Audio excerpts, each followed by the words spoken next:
penso che un sogno così non ritorni mai più. Mi dipingevo le mani e la faccia di blu.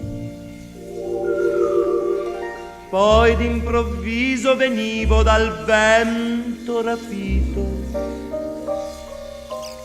e incominciavo a volare nel cielo infinito.